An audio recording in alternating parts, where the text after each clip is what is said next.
Yes. Well, in that this case, is Lloyd, the biggest challenge on Earth. Lloyd, that's a great segue, and I've just started recording. So I'm going to go ahead and introduce this as a conversation with Andrew Williams Jr. This is a continuing series since 2013. And we have our guest today, Mr. Corin Smith from Bermuda, and Mr. Lloyd Helferty from Canada. We are expecting other guests. You might see behind me a photo or a picture or a graphic. It's actually a mural of someone that's called Nipsey Hussle. We're at the 5 Points Youth Foundation in Los Angeles, also called This Place LA. And Nipsey Hussle, unfortunately, lost his life several years ago. And then it was only then that it became known that his name was hseaiassociation. Ermias coming from the same name as Haile Selassie's name. So we feel very privileged today on September 11th to be here with Nipsey Hussle and the spirit of the ancestors with us to talk about and reflect upon the importance of 9/11 and also the importance of the Ethiopian New Year. In the chat, I put in there just a snippet of information I found online about 9/11. And 9/11 was by far the worst terrorist attack in American history with 2,377 victims, excluding the 19 perpetrators. While the attack was aimed at the United States, 372 of foreign nationals from 61 countries were also victims. I'm going to just, for our record here, read into the record that the losses included from the United States, 2,605, from the United Kingdom, 67. I'm gonna let him Sir Bailey. From the Dominican Republic, 47. From India, 41. From South Korea, 28. From Canada, 24. From Japan, 24. From Colombia, 18. From Jamaica, 16. From the Philippines, 16. From Mexico, 15. Trinidad and Tobago, 14. Ecuador, 13. Australia, 11. Germany, 11. Italy, 10. Bangladesh, 6. Ireland, 6. Pakistan, 6. Poland, 6. Peru, 5. Portugal, 5. Argentina, 4. France, 4. Lebanon, 4. Romania, 4. Brazil, 3. Ethiopia, 3. Guyana, 3. Malaysia, 3. Bermuda, 3. China, 2. The Democratic Republic of the Congo, 2. El Salvador, 2. Yugoslavia, 2. Ghana, 2. Haiti, 2. Hong Kong, 2. Jordan, 2. New Zealand, 2. Paraguay, 2. South Africa, 2. Sweden, 2. Switzerland, 2. Belarus, 1. Belgium, 1. Chile, 1. Honduras, 1. Indonesia, 1. Ivory Coast, 1. Kenya, 1. Lithuania, 1. Moldova, 1. Netherlands, 1. Nigeria, 1. Russia, 1. Spain, 1. Taiwan, 1. Ukraine, 1. Uzbekistan, 1. And Venezuela, 1. Now, I do want to say that there's one minor correction or one minor note. There were actually 4 people from Ghana that were killed, but 2 of those were United States citizens at the time. Now, in Bermuda today, the Warwick Academy students and alumni are performing a virtual concert today for Rodell Tankard, an alumnus of Warwick Academy, who lost her life in the 9/11 Twin Towers. She attended Warwick Academy from 1982 to 1987. A self-confident and enthusiastic young lady who made a significant contribution to the school. She had a wonderful sense of humor, along with possessing good common sense. During her time at Warwick Academy, Rondell excelled in music and was a member of both orchestra and choir. She completed the Royal School of Music exams in piano, grade 5, theory, grade 5, and violin, grade 1. This musical event will honor her love of music. So I put the link in there for us to later follow up. But right now, I'd also like to welcome Sir Bailey. He's at his school, I believe at Free LA High School here in Los Angeles. So Sir Bailey, I was just giving a review of the significance of today from the standpoint of both the 9/11 incident, but also the Ethiopian New Year. So Sir Bailey, we know that your time is limited, so please introduce yourself and give us your thoughts about today.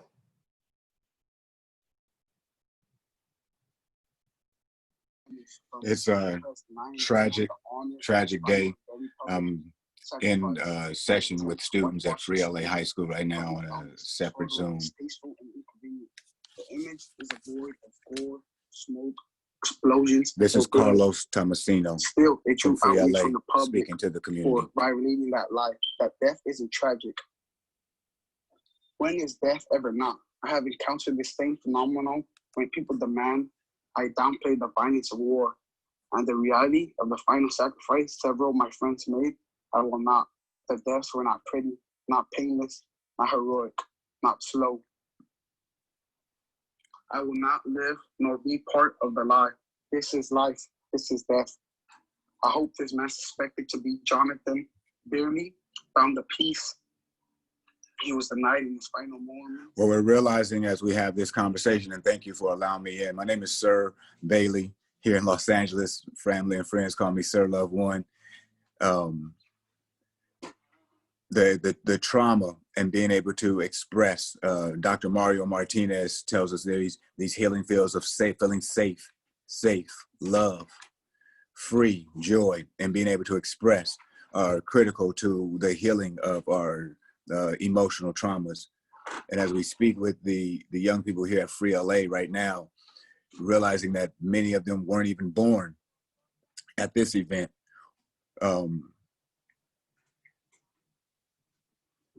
we're sensitive to allow a open research with questions. This is a critical moment in what's going on with climate crisis, what's going on with COVID-19, and the racial and social upheaval around the country.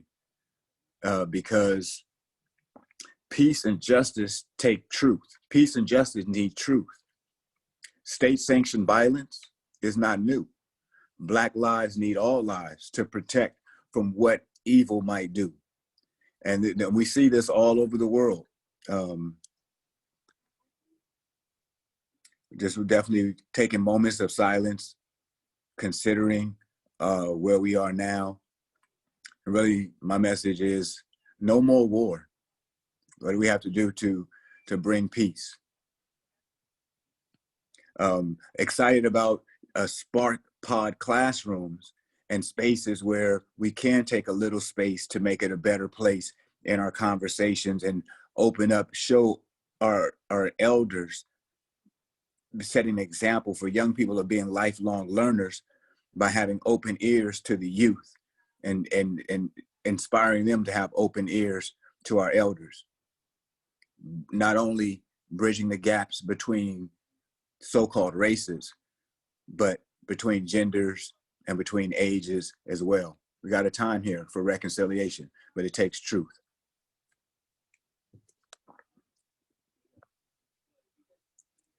Was I able to be heard? I'm sorry. Yeah, okay, I wasn't on mute. You're good? Yeah, I heard loud and clear. Loud and clear, yeah. I mean, I'm just at this location on the beach. Yeah. And so 2 days ago, I asked, like, what about 1973? You know, and we with full honor and respect of this day, as we unravel things, you know, just are the same way how's it going, class? You guys there? I'm talking to another group on another Zoom at the same time. I apologize, but I'm gonna say this to both the groups. Oh, okay, I thought you were asking for me. Okay, I'm going back on mute then for you guys. All right, so I'm just with you guys.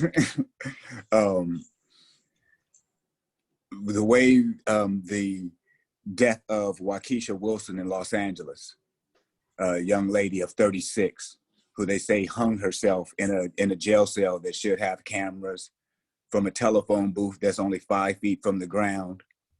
The misinformation and the ignoring of even the incident is that same questions on what they said about what the media, the common narrative about Salvador Allende, that he committed suicide in the midst of this coup d'etat. And so as we explore, getting to the truth of things, a Spark classroom is about taking a little space, making it a better place. And we need to have open minds that bring in information for us to really investigate and consider, consider why we call certain things riots and why another group may call it an uprising. What is the difference between the coup d'etat of 1973 and the terrorist attack of 2001?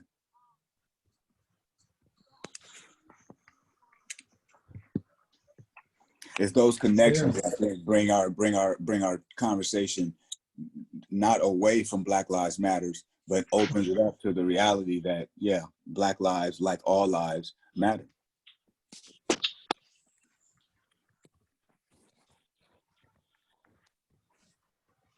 Well, what I would jump in, because I did give thanks, so Bailey sort of push the buttons to take the initiative.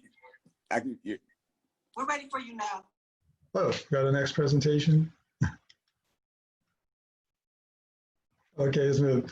So yeah, this thanks, Andrew. I'll keep going. This timetable for today was a push. There's no time like the present to get in the middle of the storm that's brewing. We've as a team been preparing for 2020 for at least, I would say, from Andrew and my perspectives, participating in this Encounter LA think tank to connect the disenfranchised to the decision makers of their destiny, the planners, the urban developers, the financial, political, governmental interests. And we've used Ground Zero at 5 Point Youth Foundation in LA as the proof. Whatever we're doing in the think tank at Encounter LA has to have an impact there at Ground Zero where Andrew is.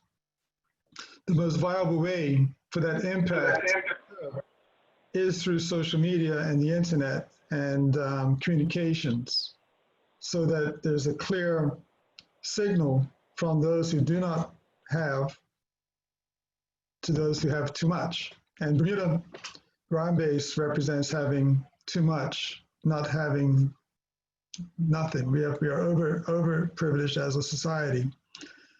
My task today was to focus on the high school system, the school system, as the bridge between the haves and the have-nots. And today we made an effective quantum leap because we were effectively able to connect the two most privileged schools in our location, my alma mater, Solstice Grammar School, as well as a sister school called Warwick Academy, that were historically white privileged schools who both suffered that were lost in the World Trade Center in 9/11. We were able to connect those two schools together to signal a transition of the legacy of 9/11 from tragedy of the victims that resulted from that incident to this pathway we call Future Fridays for Forgiveness. So going forward, we would memorialize 9/11 as a pathway to forgiveness, and using, instead of a steel structure that is passive, like a tombstone using a steel structure that's actually a classroom, where you learn to immerse yourself in the principles of Mother Nature, natural abundance, harmony with your environment. What we call the SparkPods, and the curriculum around those living memorials for forgiveness are the Spark4Humanity curriculum. And this seems at the epicenter of that leadership group, where up to this point, the Future Fridays have been driven by the children themselves, who are using it to protest the dysfunction of their elders. And that's where we have the story of Greta Thunberg, who is that voice of outrage that the elders haven't heard. We're using Future Fridays of Forgiveness as a way to show that the elders are in fact listening and acting on the outrage to address it. So I've challenged each one of us to contribute at least a video testimonial to this Future Fridays for Forgiveness sort of curriculum that we have within our midst. I put together a template of videos. I think Andrew's got it at his disposal that show the kinds of statements that we are capable of creating that will ultimately be shared with the children at Warwick Academy and at Saltus here. I think also with Bailey's student body being able to look at it, to encourage them to do similar testimonials and video statements and become ambassadors for this idea that every Friday they'll be focusing on this idea of not just school strike, but Fridays for forgiveness, and helping to mobilize support for our SparkPod classrooms. So, yes, if you give me just a moment, I'll bring this up as you continue to talk. Go right ahead. Yeah, so we have the attention, at least of the two schools here. I did meet with the principals this morning. They were very encouraged to be brought back together for the sake of the 9/11 memorial that took place today, as going on in many countries around the world.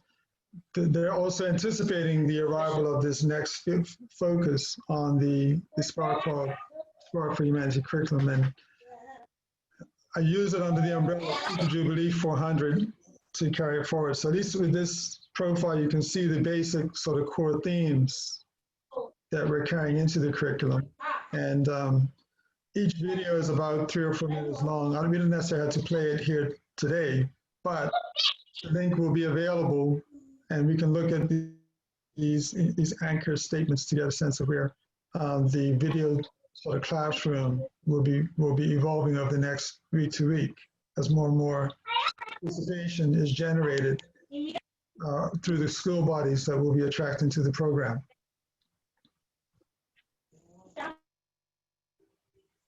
Okay, so I think Okay, go ahead, Andrew.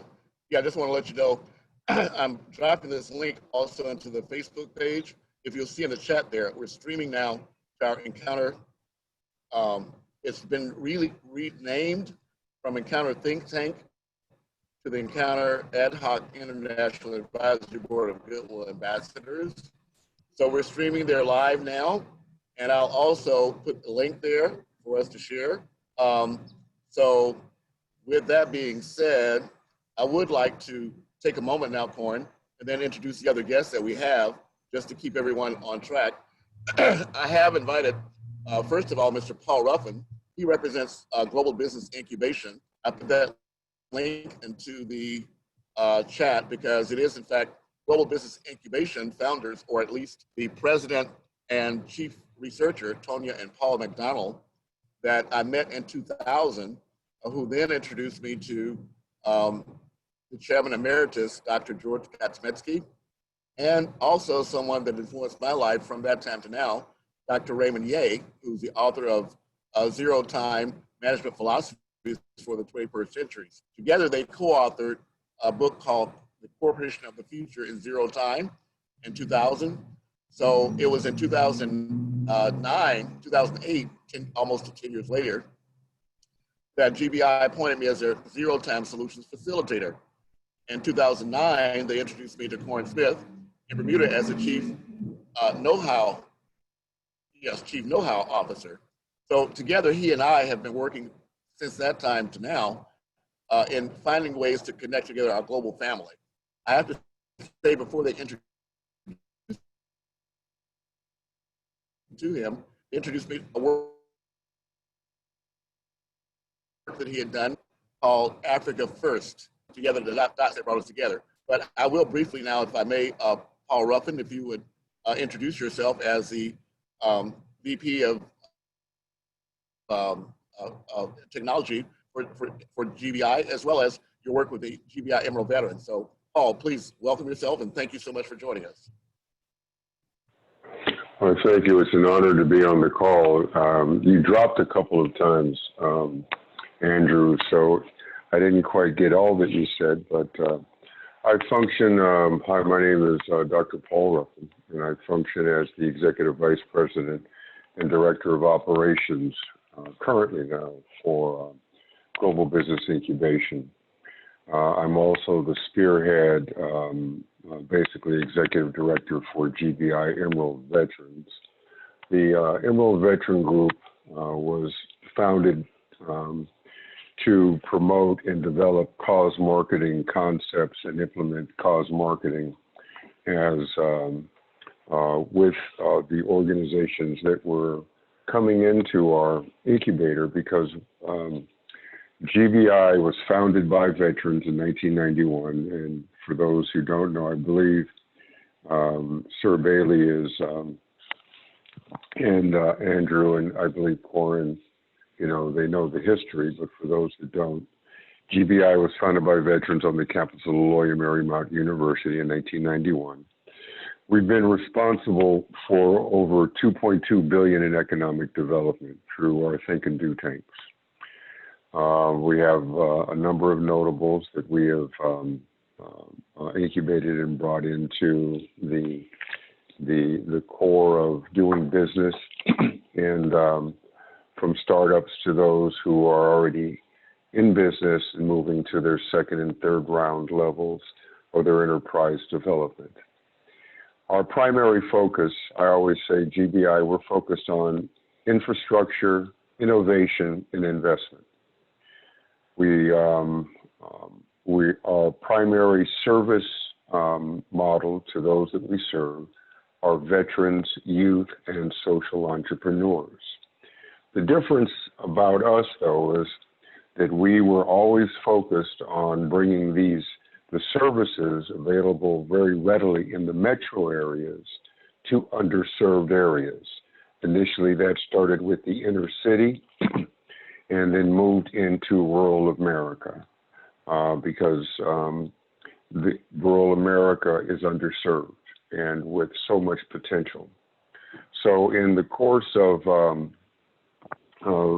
that, we've had a couple of initiatives, or there's a lot happening in GBI these days, and in our Emerald Vet, we've added on, or I shouldn't say we've added on, but we have an initiative called Welcome Home Vet that is being pushed by our VetTap Corporation.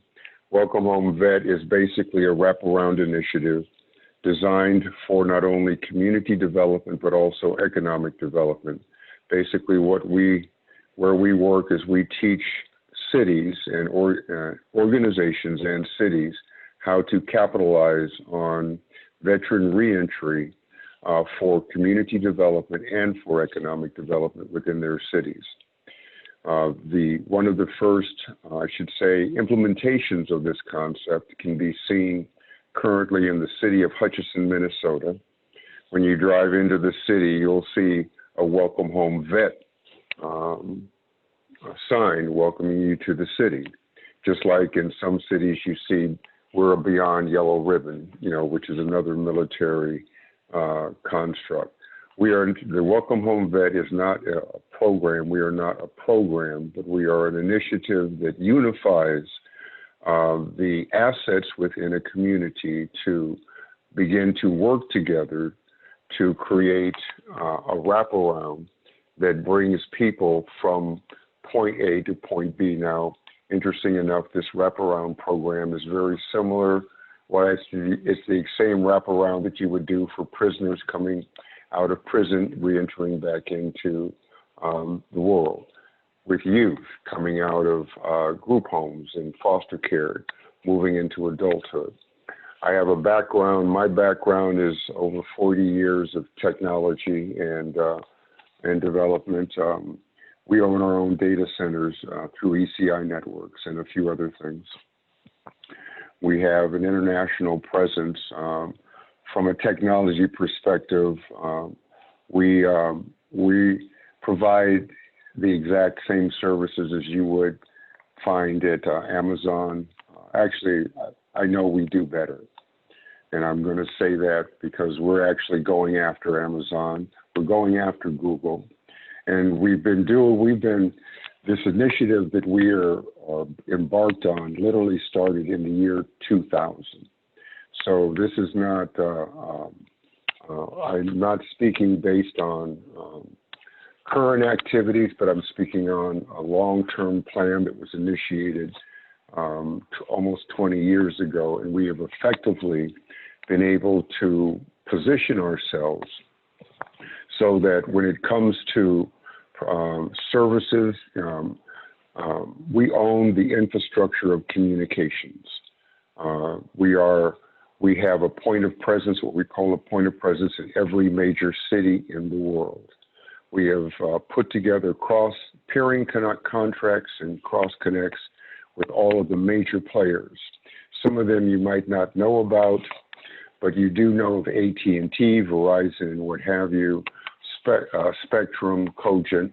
Those are the players here in the U.S., but when it comes to worldwide and global communications, the organization called Cable and Wireless literally controls the world with communications, and that is one of the reasons why we're able to, when we produce something, if it's geared to a Russian audience, then all of our information appears in Russian nodes and in Russian locations, physically in Russian locations, thereby decreasing the amount of time it takes to, bring that website up and do those things.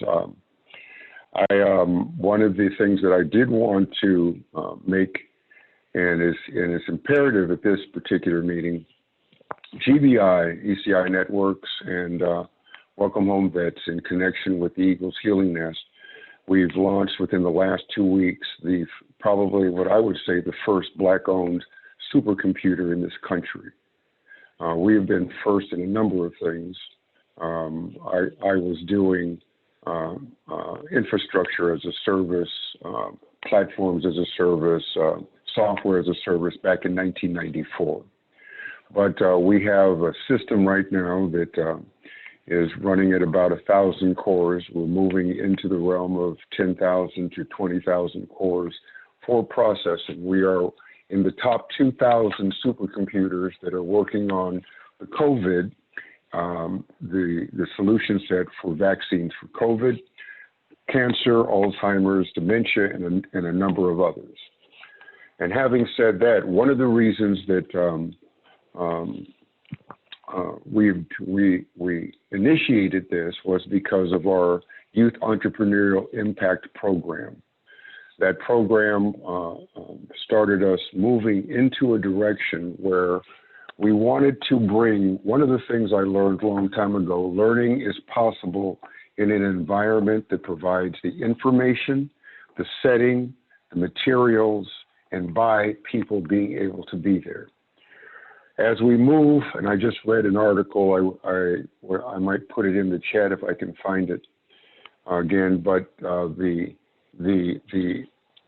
as we move forward doing business 2020 and beyond, the need for supercomputing has increased 100-fold.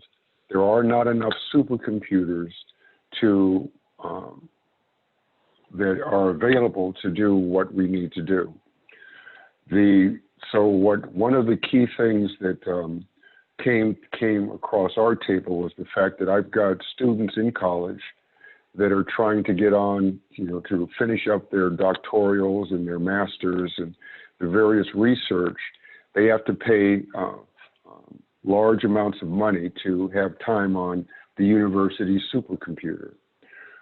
So what we have done is we put ourselves into a position of being able to serve that underserved area, and not with the high cost that Amazon that will charge you, but with the types of costs that are affordable and in some cases free, because we are an open source community and we've been producing open source software since 1995 and 96.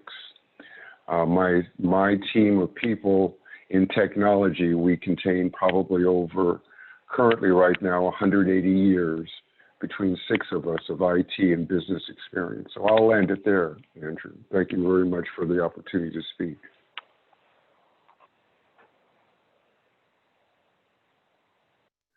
Actually, I actually unfortunately do need to get off the call now. I have my wife needs to be picked up from her work very soon. So thank you very much for inviting me to this call, as well for meeting you, Paul. Finally, I think we've communicated a few times by email, but that's about it. But I will have to sign off. Thank you very much. All right, Lloyd, thank you so much, Lloyd Helferty. We'll catch up with you later. God bless, Lloyd. Thank you. We have several other guests. I have to go too, guys. I thank you and appreciate you so much. Thank you for sharing, Brother Dr. Ruffin. Thank you for your leadership, Ambassador Prince Williams. Love your spirit out there, Corin. Continue. We're at Happy New Year to Ethiopia. And just thank you. I'm excited about the supercomputer, man. Dr. Ruffin, you don't know how much I'm so excited when I hear you say, we can compete with Amazon. We can do those things. At the exact same time you were saying this, the students over here, we were talking about, what is this most recent shock doing to the society and who's benefiting. So it was very serendipitous, and even in our language, providential of God to hear that at the exact same time. I think our young people are ready to engage in that black supercomputer. Well, thank you so much, Sir Bailey. Just before you go, we are leading up to the 21 days of global unity. We're going to end up with Earth, Wind, and Fire Day on September 21st. So peace and love and blessings.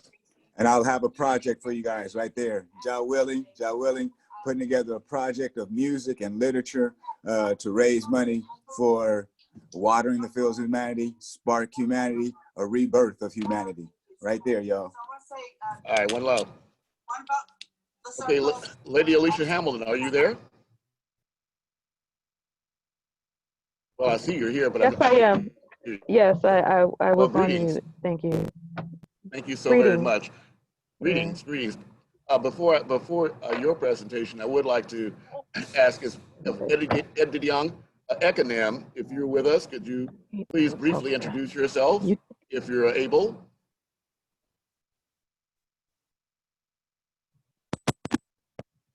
Ambassador, I greet you. Greetings to all. A little louder, please. We can't hear you.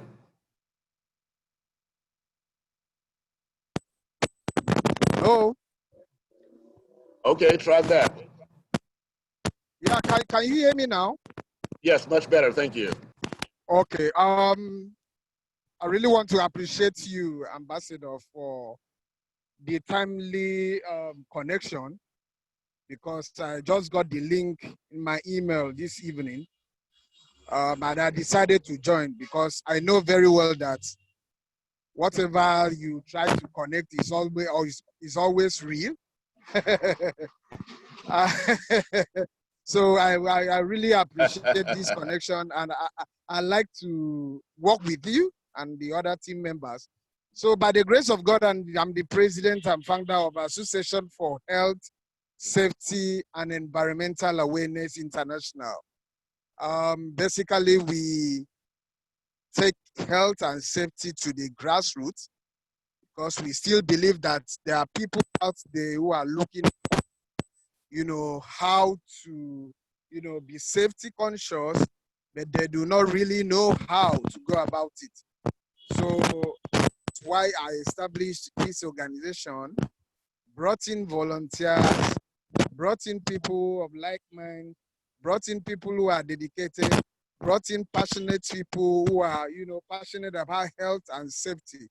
So we've been able to at least touch lives, go to different communities, go to churches, go to schools to impact lives as regards health and safety. We still want to do more. Like this year, we drew out a plan, you know, having these different strategic objectives that we want to achieve this year.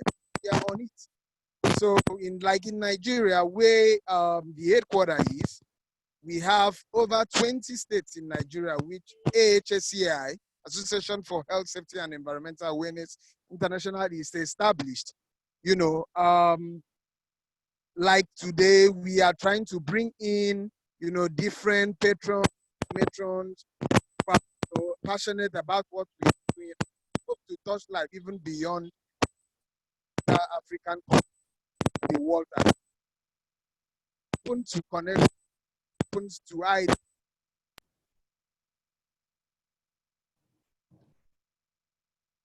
Well, Edidiong, we're having a difficult time hearing you, so I'm going to put you back on mute.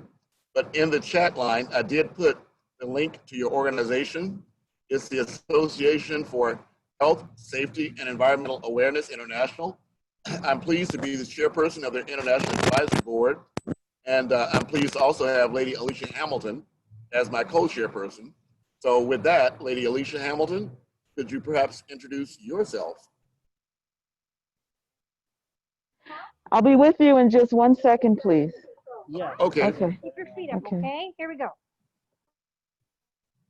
Okay, very well. So in that case, I'm going to make this transition and go back to you, Corin. Corin, oh, we have Richard Nelson coming in as well.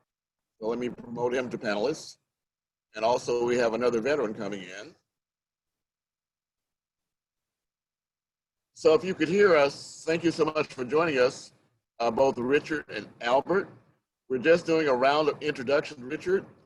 Sir Bailey just got through talking about how we're looking forward to raise the funds necessary for our Spark4Humanity.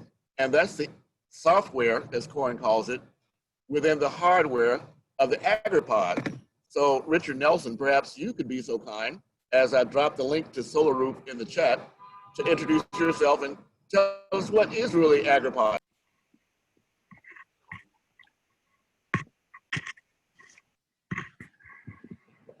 Hello, do you hear me? Okay, just a second, I don't hear you. Okay, I don't hear you because I think you're on mute. Well, yeah, you're coming in loud and clear on our side. Okay, all right, yes. Great. Yeah, well, I'm very happy to join you today, and I understand it's quite a day with a lot of energy, a lot of discussion, and I so appreciate that. And you know, we're all looking for making a creative momentum out of what we have as a climate crisis in the world, and also now a pandemic crisis. So you know, I would say that the answer is to be creative, to have a global collaboration. My own inventions are dedicated to open source global collaboration. And you know, as we develop an answer for food security, which is the AgriPod, as you're mentioning, that is a solution for all of the communities. We look forward to, you know, multiple projects being created together, and it's a co-creative activity with sharing, which is very important, sharing of our experiences and of our solutions.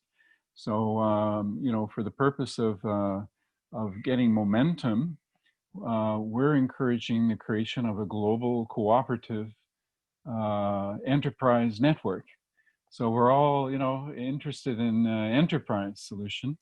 because I think enterprise, free enterprise and small enterprise brings out all of the potentials that we have. And there is a difference, I think, between what we experience in the history of capitalism, when it represents a concentration of capital and concentration of power, as compared to market economies, which really were birthed in the United States, in the era that is a really recent history. And so I think the whole world is aspiring to a distributed wealth and a harmony and a heart connection. So, food can definitely be a source of unity, and we need that to be the case today. If I might, refer a little bit, you can tell me, perhaps just come in and let me know what the timeline is here. But if we look at agriculture and the global food, situation, we definitely have a crisis that is emerging, already being felt, being accelerated by climate change, and now being stressed further by the pandemic. So, food security is certainly not guaranteed. My own analysis of current agriculture practice, which is really based on petrochemical use, is that we have only one generation, and then the entire world is subject to, and of course, leading up to that time, it's not going to happen all at once, it's going to happen progressively, that we really do not have a solution for having enough food, as the population will still increase by a couple of billion people, and urbanization is continuing. So people are being separated from life, from life support, from source of their food, being separated from the land. And what we need to do is bring back this connection and harmony with the whole of life as a ecological or regenerative food system. And what we have in the current agricultural practice is a process of a kind of man-made food creation that is powered by oil. And we derive our fertilizers, and we derive the costly inputs, petrochemicals, to produce the 70% of the food in the world, which comes from grains. And grains are grasses that produce a big head of seed. And that's what we're harvesting around the world, 5 billion hectares. Almost all of it now is GMO. Reason being that it's very difficult to grow these kind of food crops in nature because they are a monocrop, and nature doesn't like that kind of outcome. So nature loves diversity, and in a biological system. So we're in a practice of battling with nature and the struggle for survival. It seems like we're all convinced that scarcity is inevitable. Some people believe that poverty. Yep. Well, Richard, thank you so very much. Okay. For that background. Yeah. I did put in the chat the link for SolaRoof. Okay. But I do want to speak to the fact earlier today, Richard, you'll be able to see that we began this presentation in giving thanks and appreciation for September 11th as a date of remembrance for not just the lives that were lost from the United States at 9/11, but we had countries around the world that lost people. So part of the day is to give a celebration and remembrance of not just those lives from those other countries, but to understand that we're all connected as one human family. So the idea is for us to give remembrance, particularly in this time of trouble and chaos, the fact that we are still one human family. And another aspect of that day is September 11th is the first day of the Ethiopian New Year. So we did want to also acknowledge the fact that it is Ethiopia, who you may remember that Michael Jackson made an outreach and outpouring to the world in his effort for us to make sure that we would leave no one behind. And so many years ago, we find ourselves now in a situation where Africa, in fact, may become the breadbasket of the future, but right now they may in fact be the victims of the next pandemic. So what we're talking about here has implications from a global standpoint for the Sustainable Development Goals. In particular, Sustainable Development Goal number 2 is to have zero hunger. So that's why I'm so glad that what we're talking about now, Richard, and particularly with this idea of creating a pilot SparkPod in a classroom setting so that the children can reconnect with nature can be so important. But before we leave that, Richard, I would like to ask you, talk about the 7 kingdoms that are dealt with in your technology's deliverables. Okay, yeah, 7 kingdoms. Well, you know, people do have different, naming of kingdoms. And in the kingdoms of life, you know, which we have biological kingdoms, we have the plant kingdom, algae kingdom. They both are photosynthetic, right? Creating energy and converting the sunlight into biological systems, you know, biomass, living biomass, and of course the biomass that is the residue, you know, within the biosystem. So all of that is supportive of life, you know, creating life. And then we have, of course, the animal kingdom, which is supported by this food creation by plants. And then we have the fungus and the bacteria that are on the recycling side of things, you know, that do regenerate the biomass back into plants and animals again. So yeah, we want to bring all of those kingdoms together. Some people would say that human beings are our 6th kingdom in terms of creation.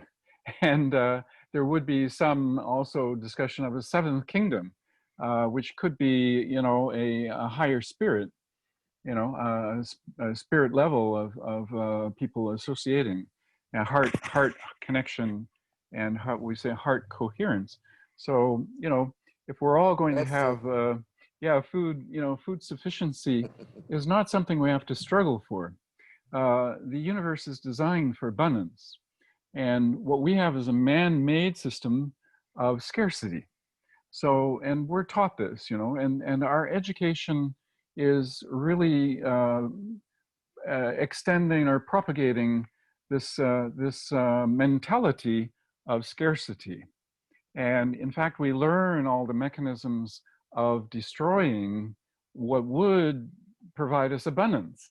So if you've gone about living your life in a destructive way, you're going to find out there's not much around you that's giving you life support. So we have a lot of evolution, you know, evolving here to accomplish. But as you said, the key, I think, to our evolution is that we come back into a right relationship with the whole of life, right?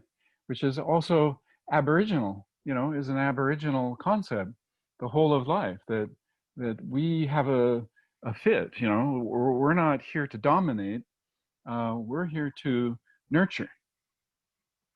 So if we had the nurturing side, which is also a feminine side, then we need that balance. So that's also a struggle today, is to let go of the concept of scarcity, stop being destructive and dominating, and let the feminine, you know, powers, you know, come into this world. So we have to let go of the patriarchal mentality, and you know, in music and Marley and the African, the Ethiopian culture, and generally the Aboriginal and cultures, you know, we need to make like a return, right? So we can look back into our ancestry for this knowledge, but we can also look forward. That's the realm of the Holy Spirit. We look forward to a kingdom that we can build. And in that new relationship with all of life, we will find abundance. And we already see that in the AgriPod. You're Richard, muted. Yeah. Okay. Well, thank you. Richard, you put your finger on a very important point. And now I'm going to transfer back to introduce Lady Alicia Hamilton. But in the chat, I also put in the monarchy of Yaya, which is a monarchy, as you say, a matriarchy that takes us back to the original Aboriginal linkage of what we're actually here all about. So I do want to let you know that you will see when I take my face off, you see the Ed Fu Foundation. They're also a major sponsor of this forum. So I do want to take a commercial break now and say that it's the Ed Fu Foundation based in Oakland, California, whose CEO, Sheldon Williams, is also CEO of the Conservancy Corps and Afronauts that's making this platform available to us to take around the world. Now, Lady Alicia Hamilton, sounds like you were a bit challenged. So I'm going to introduce our last guest, Albert, if you could, oh, now we have more people coming in. Omar is coming in too, Richard. So let me do this. Albert, are you able to hang in there for us? If you could unmute yourself, Albert, and just give us a brief 2-minute introduction, I'd appreciate that. Okay, well, I'm Albert Alexander. I'm an Army veteran. I'm a director of a special place for veterans. And we work to buy land and build communities of veterans and our family members, and also get them trained in jobs that are useful in the future, such as robotics, cybersecurity, and CNC. And we're working on getting grants for those who can't afford the training, but there are millions of jobs hiring right now, but people can't get the training. So that's what we're doing right now, working to get the training affordable for people to get these jobs. Well, thank you so very much. I know you're doing some exciting work there and looking forward to providing veterans homes, but I will at this point, thank you so much, Albert. If you could type into the chat, if you're at your computer, the link to your website, I'd appreciate that. But Omari Byfield, if you could unmute yourself, I believe you are the next person up because, sir, we've been talking all about you.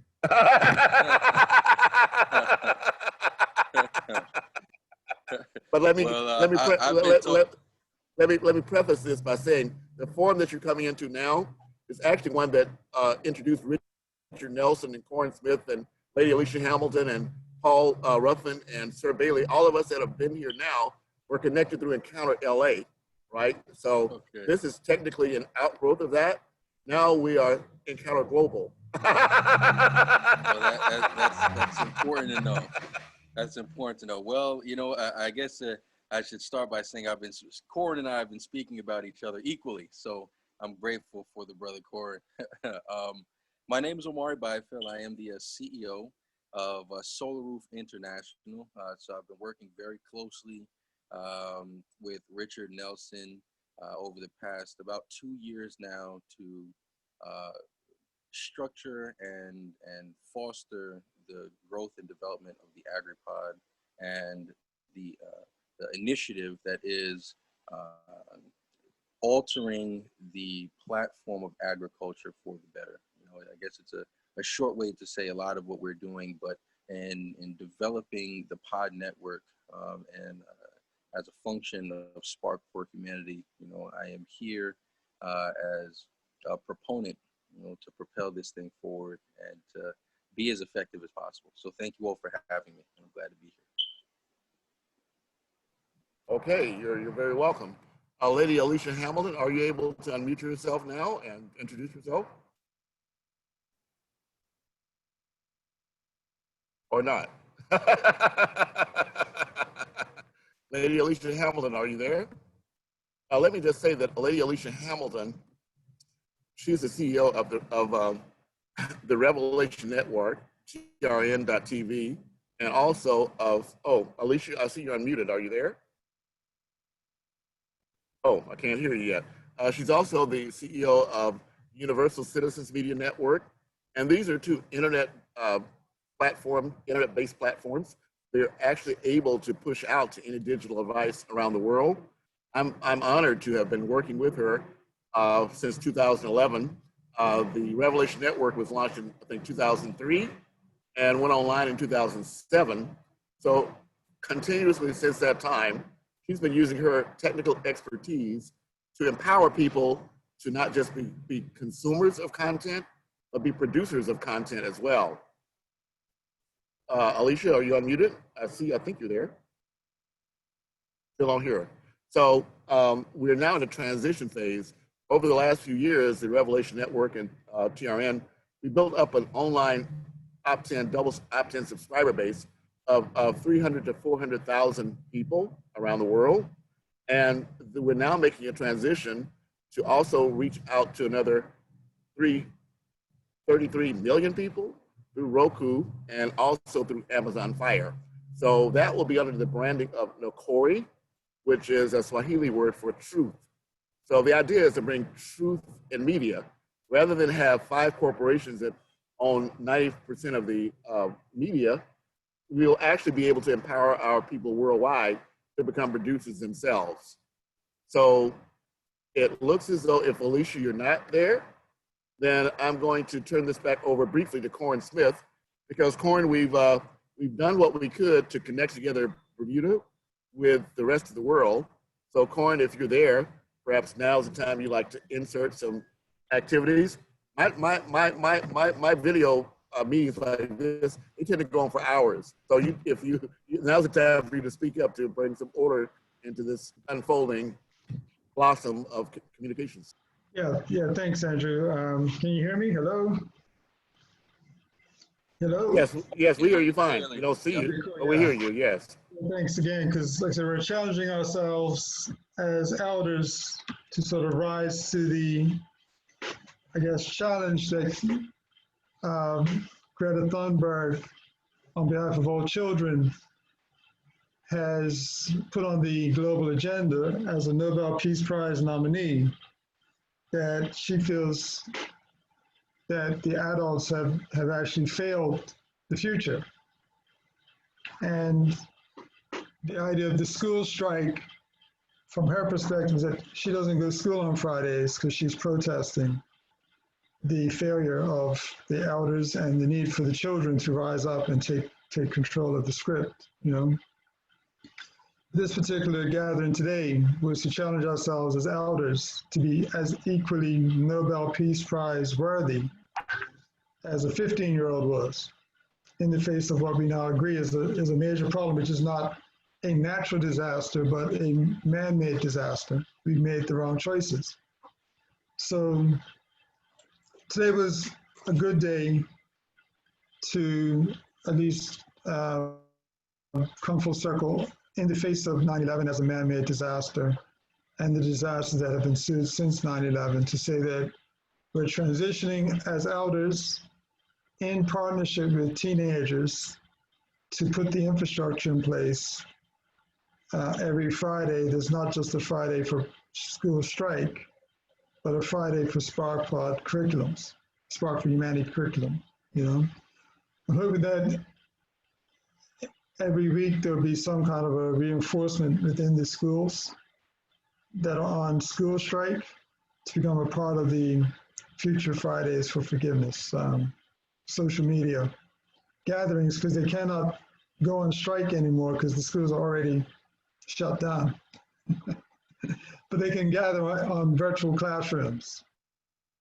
So I'll do, as Andrew's showing the, at least the initial schematic 3-minute presentations that challenge us to say as efficiently as we can what we're contributing to this idea of Fridays for Forgiveness. So with that, I'm glad that we had a chance to assemble. I look forward to more participation from week to week. I'm hopeful that the teacher at Warwick Academy here in Bermuda and Saltus will see our presentation, get into the spirit, and agree to bring their classroom to the table next week, and then other classrooms become more invested. We're going from school strikes to SparkPod classrooms. Great. Okay, well thank Thank you very much, Corin. Everyone, I'm going to spend the rest of this session just playing these videos. So if you have to leave, we understand. But the idea is that we want to provide this recording so that anyone else can actually see the entire presentation. So with that, please put yourselves on mute, and I'll begin to play these videos. Thank you so much for joining us. This is Andrew Williams Jr., Conversations with Andrew Williams Jr. on the Revelation Network, Revelation Network News.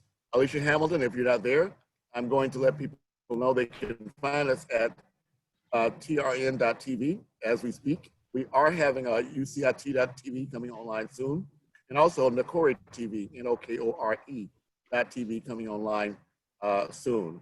But at this point, I'm going to thank everyone, thank all our guests, and I'm going to begin to play these videos. So please put yourself on mute and enjoy the show. If you have to leave, we understand, but we are going to go through the entire rostrum of what we have here. Thank you so much.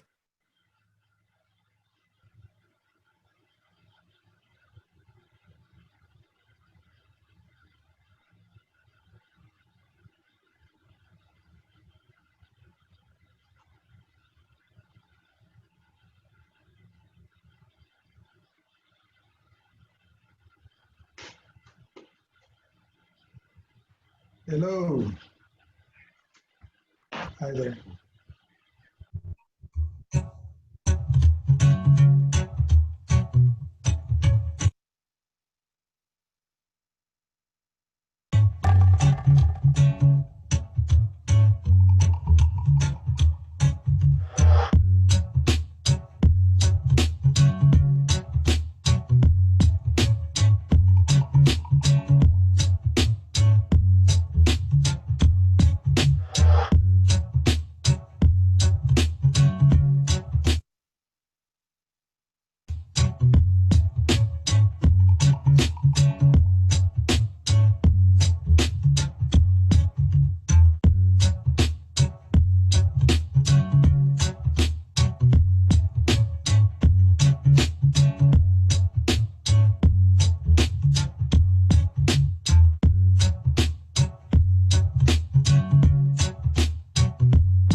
I'm going to begin to play the next video. So thank you so much for joining us. Corin, did you want to say anything about that before I move to the next video?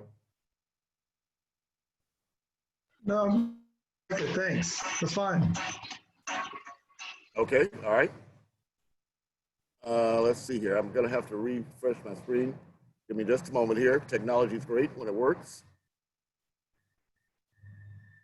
Okay, we're coming up for the second video now. Oh wait, let's see here. Maybe there was one I left out. Let me go back here. The first one.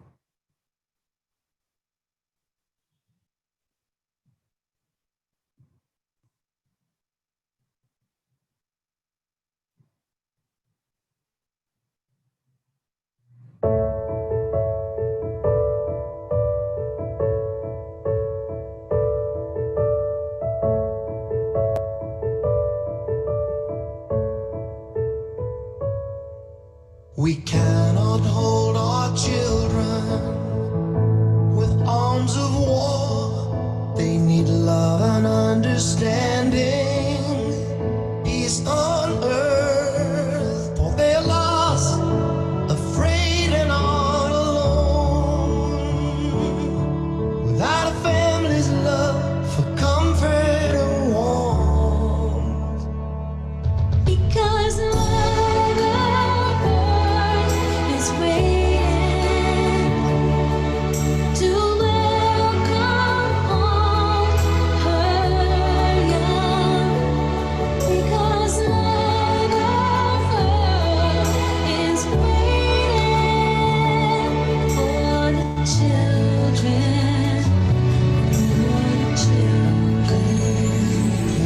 does not stand and watch in vain as years go by. Sweet flame of youth, you are our future and our joy.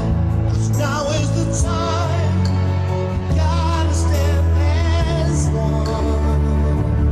If all our hatred's gone, all we have is love. Because Mother Earth is waiting to welcome homeward home. Because Mother Earth is waiting for the children, for the children, for the children.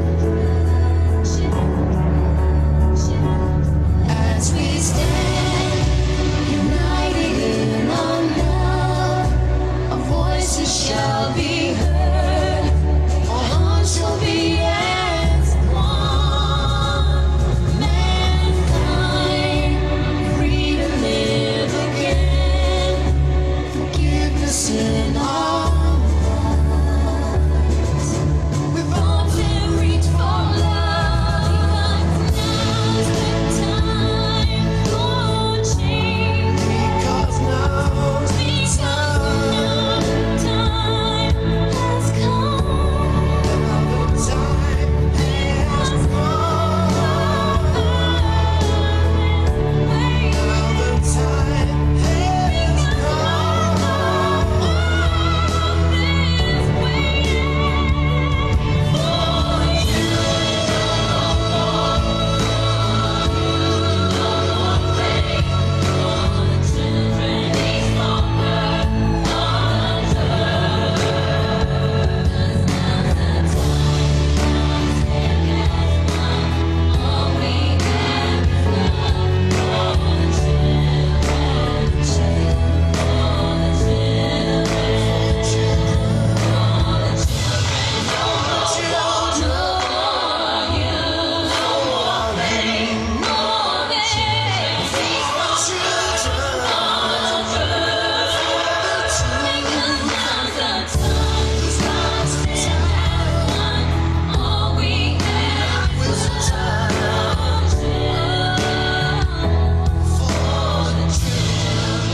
Well, thank you so much. We have another 2 video selections coming up, but I want to let the credits play, and the credits have played. So thank you very much for joining us.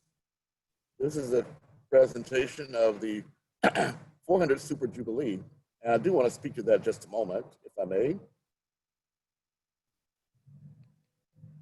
I'm here again at 5 Points Youth Foundation, and I see Lady Alicia Hamilton has joined us.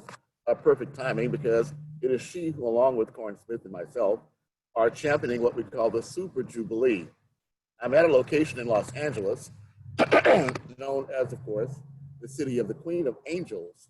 And we are, in fact, on a mission to heal Los Angeles, to heal the world from this place, LA, where actually I'm sitting right now. And the idea is that we want to take a small space and make the world a better place. Yeah, those words might sound familiar because they come from Michael Jackson. Michael Jackson inspired my life. He and I were born during the same year. So of course, when I saw him on the Ed Sullivan Show, I thought, that could be me. But his life has gone on to inspire me in so many ways. But the Super Jubilee is important because this is September the 11th of 2020. It was just last year at this location that we celebrated August 25th as the 400th anniversary of the first arrivals of the Africans from the Kwanzaa River area of Angola to Hampton, Virginia. But what few people will tell you is that there were 78 other enslaved Africans that actually went to Bermuda from that same trip. So Bermuda and Los Angeles are integrally bound together. Corin and I are looking at what we call a super jubilee.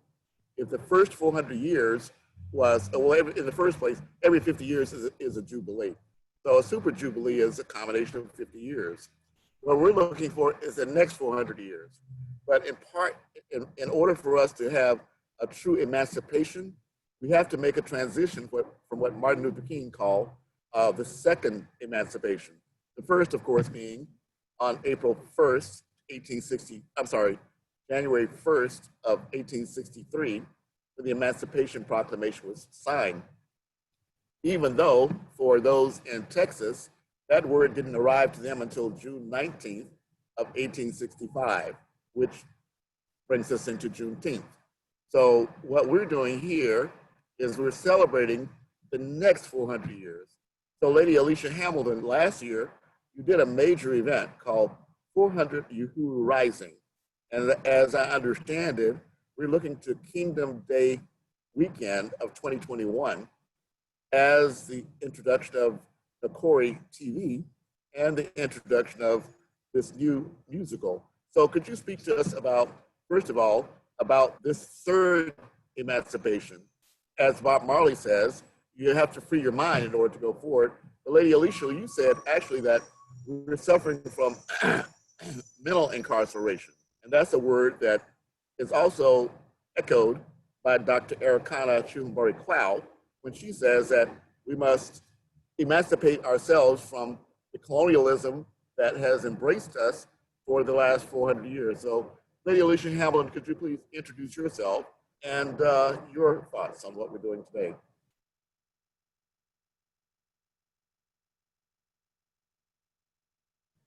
Only if you unmute can we hear you.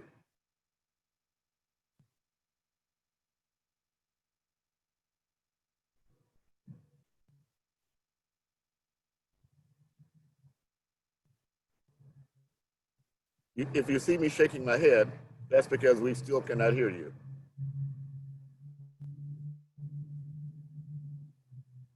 You look beautiful, but we still cannot hear you.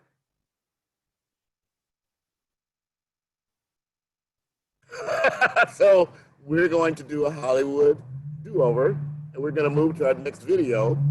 And then whenever you can unmute yourself. I believe you, but we can't hear you. So I'm going to show our next video presentation. Bear with me just a moment, please.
Well, thank you. Let me also give thanks to Anika Best, who's based in Barbados. It was just maybe 3 years ago when she was standing right behind where I'm now, here at this place, LA. And Anika Best is our global ambassador for music. She's the queen of the drums, but in our particular case, she's also the queen of our heart. And so we do want to give appreciation and love to Anika Best. She's not just a Barbadian, but she's also a Bermudian. And we've embraced her and her message, Amada Earth, to be one that drives our caring about the earth and our relationship to nature. So with that, I'm going to go to the next video presentation. Please bear with me just a moment.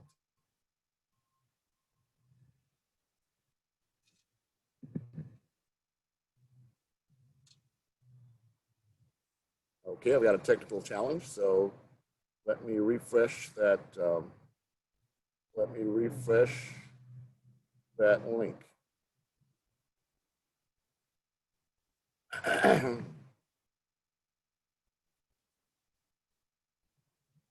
Okay, Corin, it looks as though I need your help to step in here and give me a few seconds of respite while I make this adjustment. So Corin Smith, could you step back in and make any comments you like while I handle these technical housekeeping needs?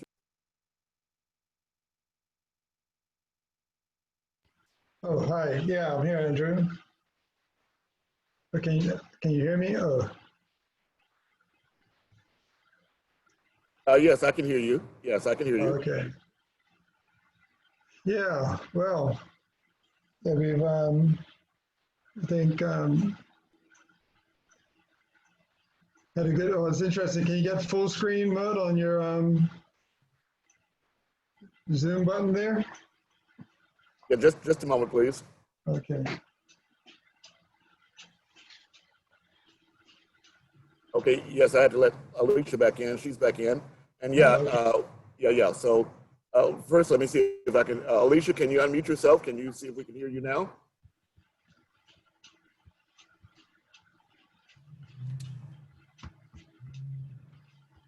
Okay, Alicia?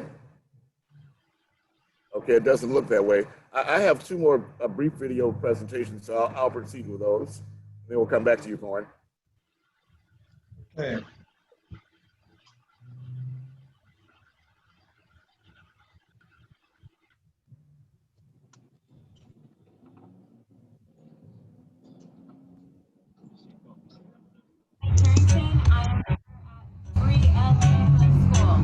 Which is the proposed first site for the Spark4Humanity campaign by We Are Mother Earth.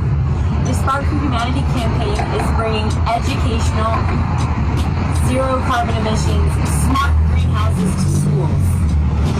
I am walking across America, just taking a quick break to meet with our proposed first high school with SirJamesbailey and his students ages 16 to 24, and I'm so excited to talk to them about what they envision for their SparkPod in their yard at Free LA High School. A lot of them are musicians, artists, architects. Free LA High School is a school of youth build academy, so that's really giving kids a hands-on education and getting them to heal from some of their past traumas by taking a strengths-based approach to what's working for them in their development and their career path. So I'm super stoked. I'm here with Don Kirsch, formerly incarcerated youth. He has a program called Return to Honor. We're going to introduce you to him a little bit later. We're going to be meeting up with the team, Andrew Williams Jr., Jenny Young of the UN, and we're so excited to give you a little bit more details as we move on through the day. Thank you so much.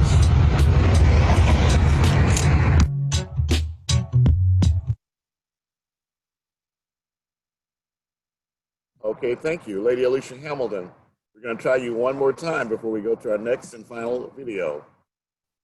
If you're there, please say hello. If not, hello. You calling for me? I'm trying. Yes, yes, and yes. This. If I'm here.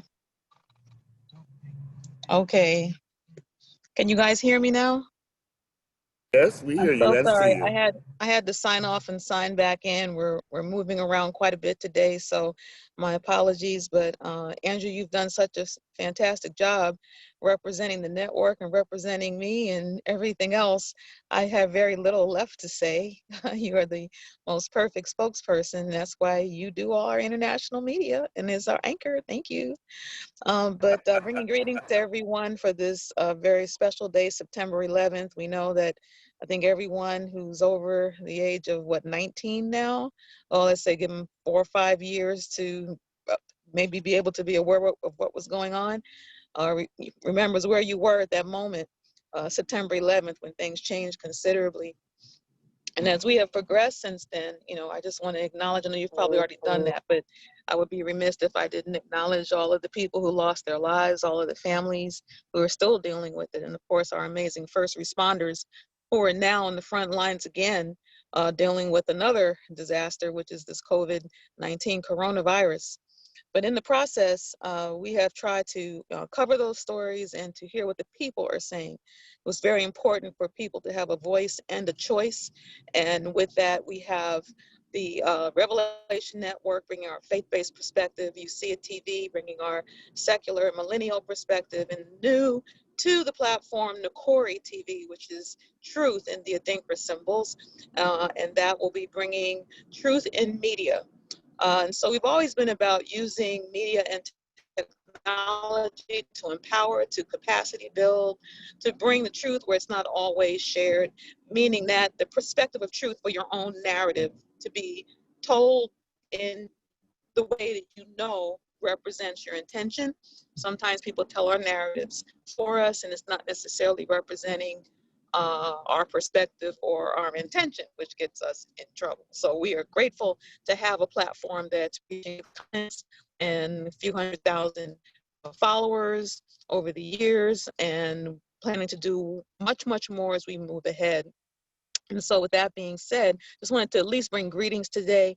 My apologies for being in and out, but it is a very hectic day for a lot of reasons I won't belabor and talk about now. But no, my heart is with you, and we will continue to serve in the capacity of providing a platform in which you can take your message to the world. So whether you're an individual or an artist or a producer or even with Nicole,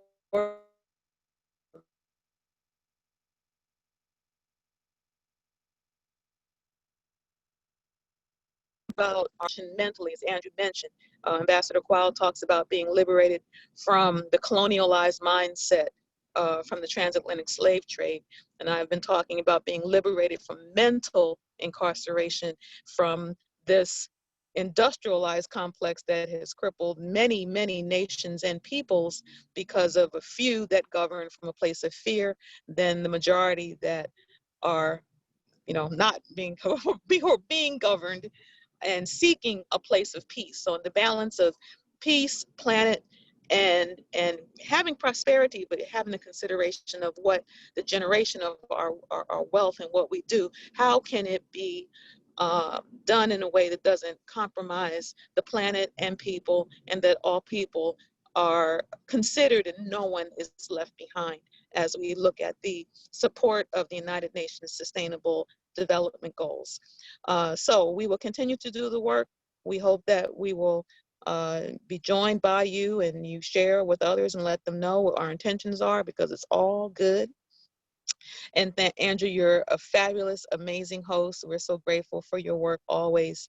And I thank you for putting this together today, and for all the people who joined us from around the world. We have an amazing team of people, and I just love you all, because the best is yet to come when it talks about, in talking about where we're going and what we're doing and why we're doing it.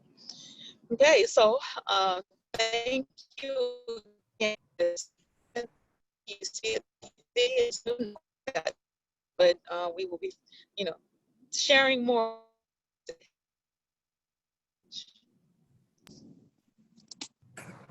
Well, thank you, Alicia, that you ended up just as you froze.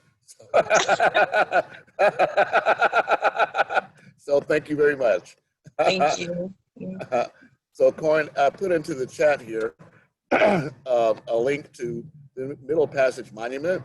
And I wanted to thank also the monarchy of Yaya, Ola Eze Uba Awunwa, Queen, who has become our major matron.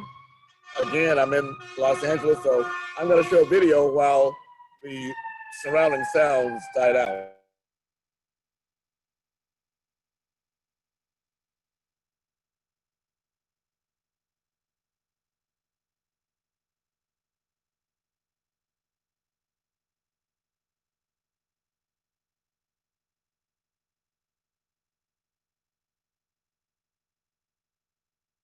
Okay, they did that down.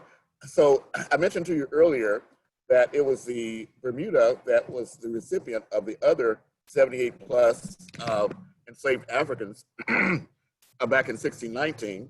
But Bermuda did a very special thing. There was, in 1999, there was a memorial that was sunk into the ocean floor to commemorate those lives that were lost during what we call our Ma'afa, or our Middle Passage. So, Corin, I'm going to ask you again to talk a little bit about that before I complete the videos on the website. So, could you tell us a little bit about the Millennium Arch Project and how that relates to connecting the United States with Bermuda? Okay, yeah, thanks, Andrew. I think one of the best things about our humanity is that we have both a rational side and an irrational side. And the first signs of our humanity, to some degree, may have been the creation of tools, which differentiates us from the animals that don't use tools. Another one is the creation of symbols and objects of beauty, a lot of them attributed to memorializing the dead in terms of funeral rites. So without these rituals, these signs of our humanity, we tend to forget the obvious. And one of those obvious things is how precious life actually is. For the sake of, I think, modern man or Western civilization, humanity has been, slavery has as a cardinal sin in our recent memory as a free population. But in Bermuda, at least, we could not escape the truth that we had introduced the slave trade to Virginia and to the British Empire in the Western Hemisphere as the first colony of the British Empire and of the British Atlantic, and considered to be the jewel of the British Atlantic. So our team was at the forefront trying to move beyond the slave trade and beyond the original sin doctrine. We were attached to a project in New York called the Middle Passage Monument Project, which discovered that Lower Manhattan, prior to it becoming a major commercial metropolitan hub, was in fact a burial ground for African slaves. And they estimated several thousand, tens of thousands of slaves are buried under the Wall Street, Lower Manhattan area. And it was in the mid-1990s that this forgotten truth about Lower Manhattan was remembered or rediscovered accidentally. So the Middle Passage Monument Project was born out of that attempt to memorialize the tragedy of the slave trade in New York. And they chose to put this monument in open waters near Bermuda. So we created, as Bermudians, a replica of that original monument that was put on the ocean floor. It now sits on the grounds of the St. Croix Educational Complex in the Virgin Islands. And it's led a lot of soul searching for us around the lessons of the slave trade, which for the most part for us revolves around actualizing what were called the Millennial Development Goals at the time in 2000. So we have a replica of the Middle Passage Monument in the school system in the Virgin Islands to memorialize the tragedy of the slave trade. We're now promoting the use of living memorials like the SparkPod classrooms as a way to honor the future generations and learning the lessons of the past. So the process today, for the sake of September the 11th, is that it's both a tribute to our tragic side in terms of the terror attacks and the consequences of those terror attacks of 9/11, which is obviously very tragic. In the Ethiopian calendar, it's also a time of new beginnings, and it's actually a festival experience.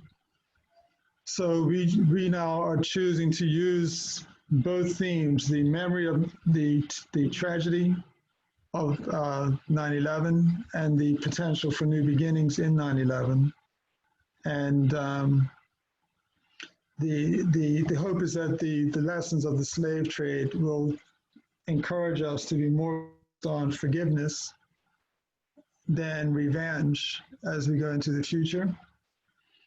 And this team, I feel, is the appropriate team that's got all the prerequisites in hand to be the carriers of this next in, I think, school programming, school curriculum, especially with the designated colonial schools here in Bermuda, hopefully coupled with the historically Black schools in the United States, led by Bailey's classroom, I think, of the recording arts, together with hopefully the school in St. Croix, that'll become champions of a different approach to the school strike, Future Fridays protest movement. To say this movement is actually a movement of forgiveness and Jubilee. So if you have any other questions, Andrew, that's my sort of 4 minutes, I think, maybe 5 minutes.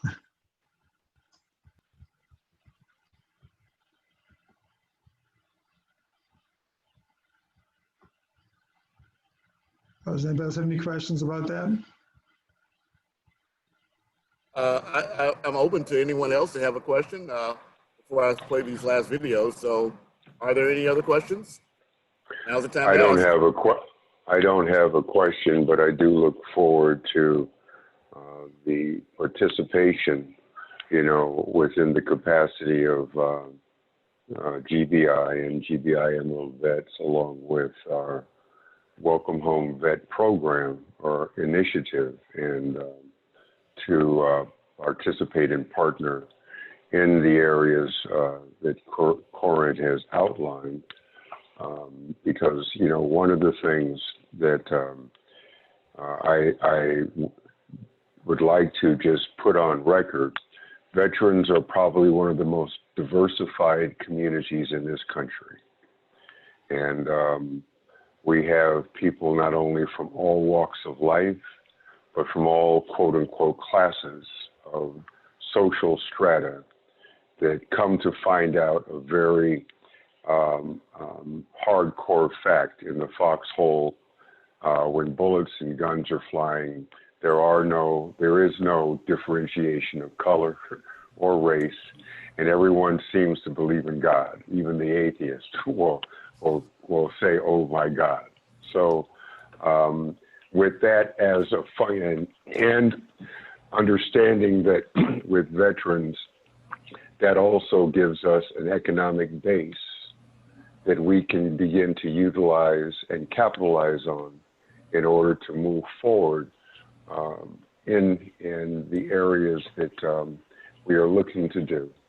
And I've seen that demonstrated currently at the place that I am pastor and chaplain at, the Eagles Healing Nest. I see the effects of that every single day. So with that, thank you, Corin, and thank you all that were on this call. I'm looking forward to a phenomenal 2020 and beyond, and to the success and prosperity of you all. Shalom. Shalom, Brother Paul. Thank you so very much. Now, I do have Omari. I think your video is coming up next, but we have another guest, Brother Ralph Jennings. And I wanted to give him special thanks because, Brother Ralph, you can replay what we've done so far. You'll find that today is we're celebrating 9/11 as that day, of course, in the American history when there were lives that were lost, not just from America, but from around the world. So we want to commemorate that. However, September 11th is also the Ethiopian New Year. So we do want to give recognition to Ethiopia for a lot of reasons. Of course, as you may know, Greta Thunberg was in the run for the Nobel Peace Prize, but she was beat out, so to speak, by, as I understand it, by an Ethiopian because of his peace work to bring together Ethiopia and Eritrea after so many decades.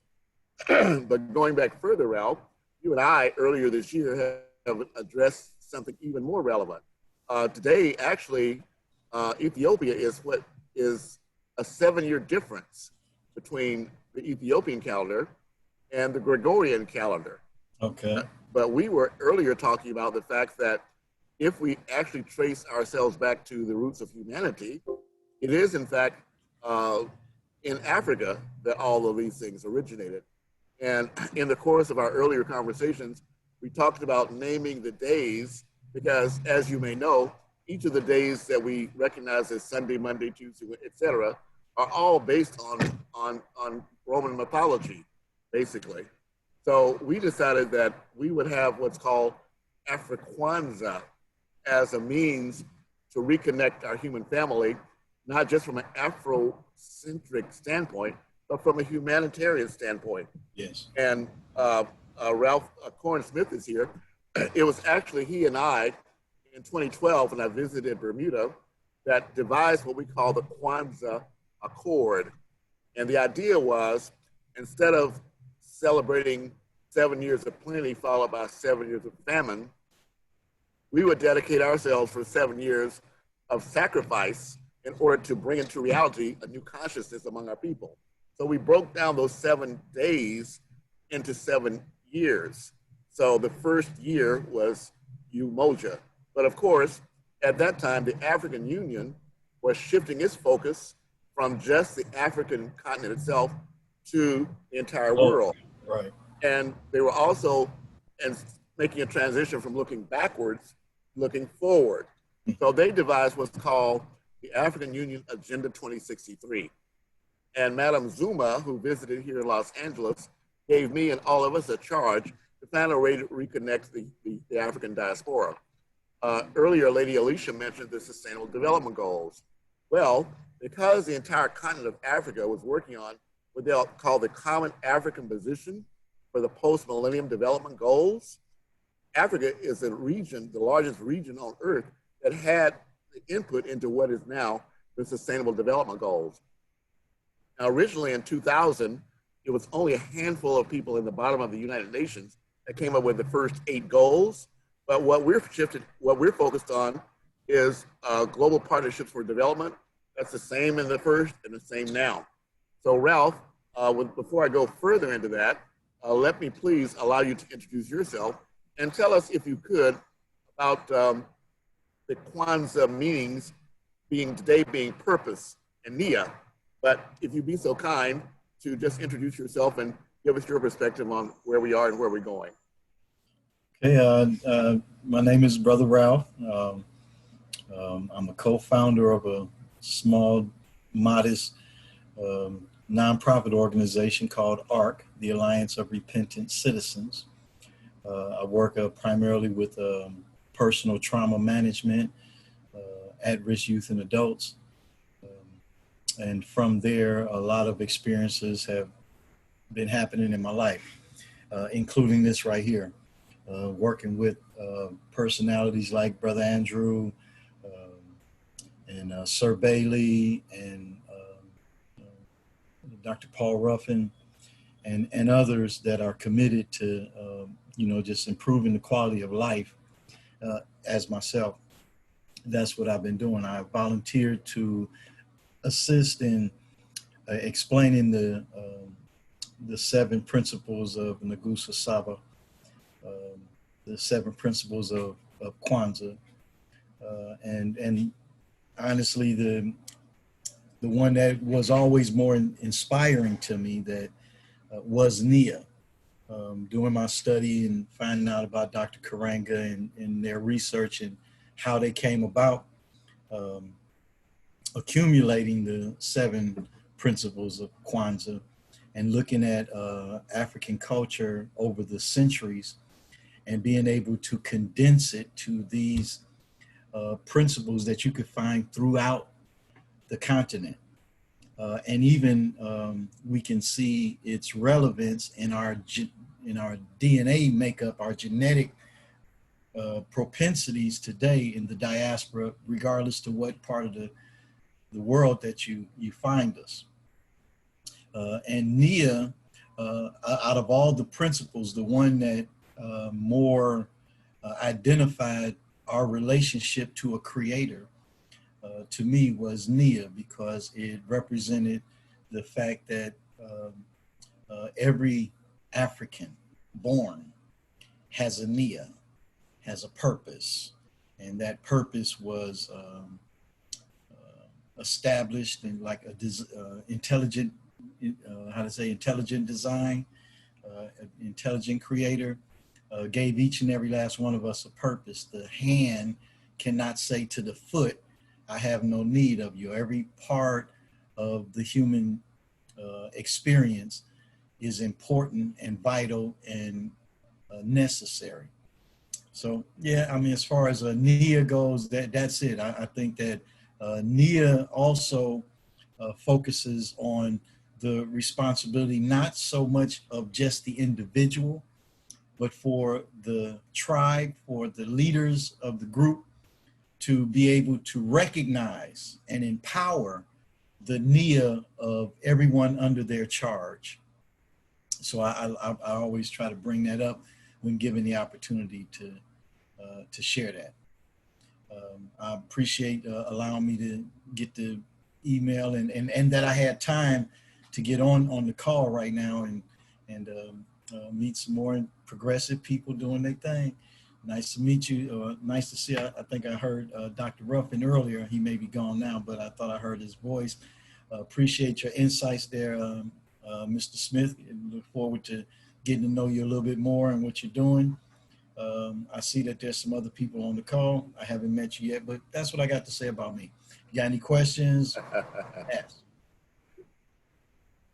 Well, thank you very much, Brother Ralph. I certainly do appreciate that. We were showing some videos, and the next one up is for one of our guests here, Omari Byfield. So I'm going to switch my screen and share it if I can just a moment here. Okay, Omari, I'm going to let you after this video. As a matter of fact, the previous video was cut short. So I'm going to start with Jnnings, then I'm going to move right into the one for you, Brother Omari. So give me just a moment here. Do a little housekeeping, bring it up to where I need it to be. Yes, okay, very good. We're about to go over there. So thank you so much for working with me and allowing me to bring this to you. Carrington, I am here at Free LA High School, which is the proposed first site for the Spark4Humanity campaign by We Are Mother Earth. The Spark4Humanity campaign is bringing educational, zero carbon emissions, smart greenhouses to schools.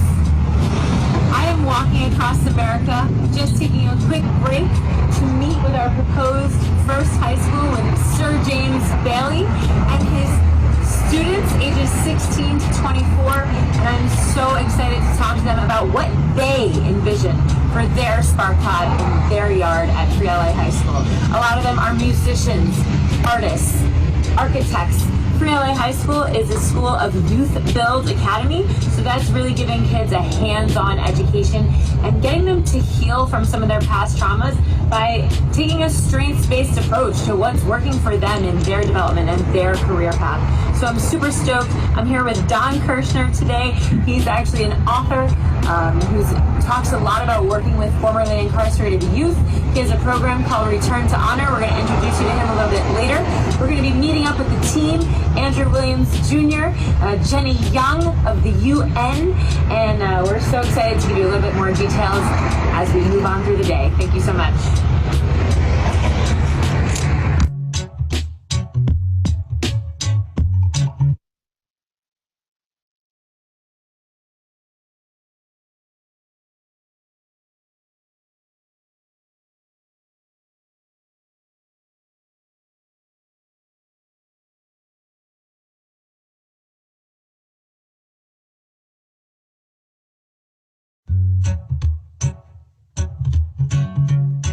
My name is Omari Byfield. I am the CEO of SolaRoof International. I'd like to send a warm welcome to the young ladies and gentlemen at Saltus Grammar School. It is with great pleasure as a member of the Spark4Humanity community to share with you the SparkPod and invite you to understanding it a bit deeper. And in order to truly understand what the SparkPod is and its implications, one must understand agriculture and how it's evolved over the past few hundred years, where farming once dominated a sector.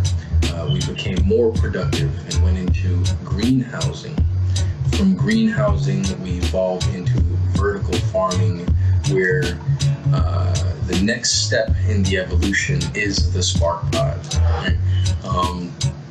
Where a typical crop would grow in your traditional arable space in a farm or a garden. What we learned as a people is that we can remove soil from plants, replace it with water, and grow crop in a controlled environment. This gives us the ability to grow any crop theoretically in any environment. Hence, hydroponic growing, right? Using water as a replacement for soil. If you were to look up hydroponics, you would see images of tall, stacked, vertical growing systems that are really intricate. These systems allow for far more growth than a typical farm. Well, in a SparkPod, we amplify that growth. Not only that, we can control our environment and we can reduce the cost. We can provide SparkPods as learning facilities, which is the idea. And this graphic that you're looking at, what you're seeing is a fully integrated SparkPod with living capabilities and grow capabilities. Well, we've also become more proficient in cultivating fish in a method called aquaculture, which is growing fish in a discrete environment. By doing that, we're eliminating the need to over-farm fish out of our oceans, which is destroying the ecosystem. We can put the money to healthy use and proper use by growing these things in a controlled environment. Another science that we use is called aquaponics, and that is using fish and crop in the same environment to grow a product that is much more nutrient dense, that is protected from the outside elements, that can go further and be not only a learning facility, but a profit generating one at the same time. So we look forward to working with you all, and I send you all a farewell, and I look forward to hearing from you. Have a good one.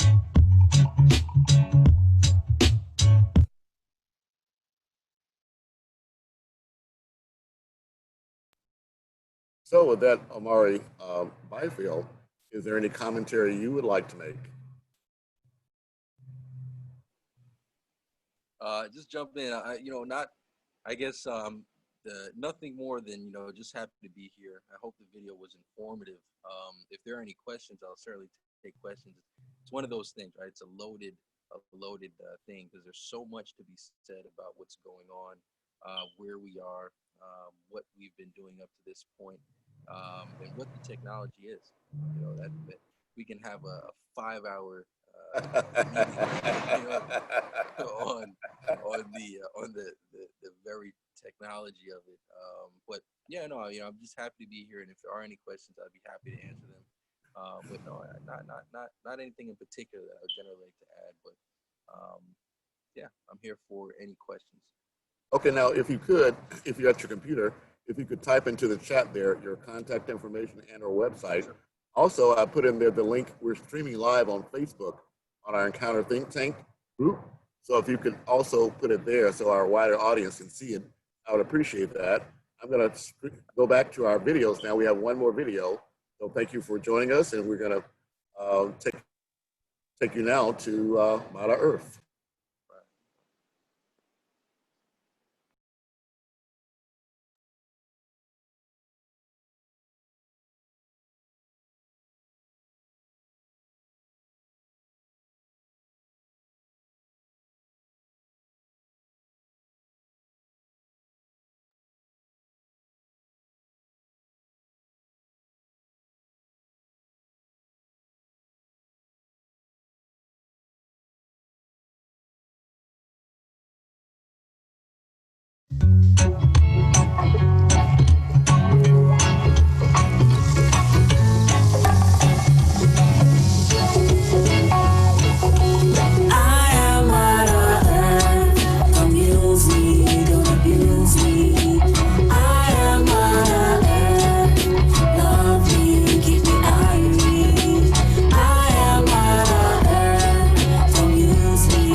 Don't you love it when the sun is your beam? Don't you love it when a new baby born? Life in its purest form. Well, don't you love it when lovers hold hands?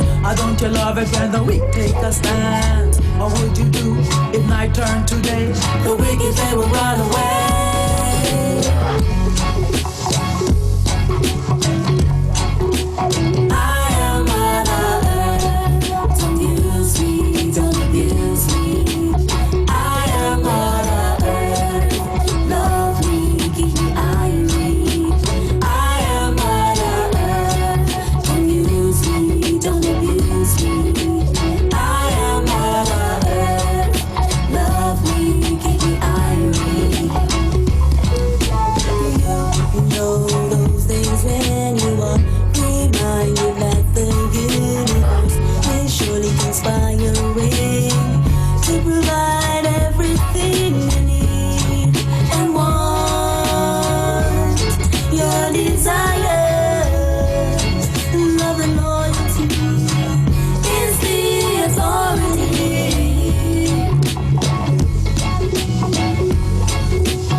And I am calling all the girls. Let us clean up this place, clean up this whole world. Don't bother with the diamonds and no business with the pearls. Everything that you need, you know that I forget. Now come let me feel the breeze between the sweet trees. Get down on your knees and say a prayer, please.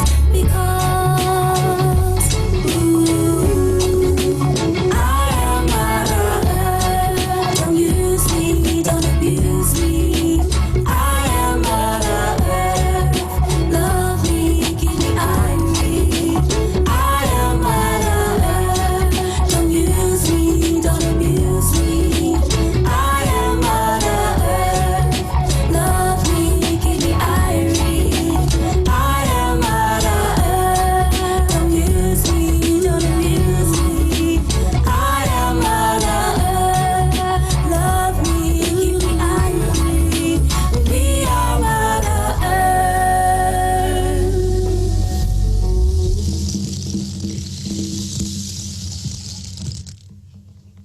And as you see, that is our Queen Anika Best. And that video was shot last year. And the idea was for us to be able to share with the world the fact that, well, several facts. One, it was the United Nations that recently, in the last few years, recognized reggae as an intangible cultural heritage for the music and for the belief structure that they brought into the world. And of course, it was Bob Marley who's most known for bringing reggae into the world's consciousness.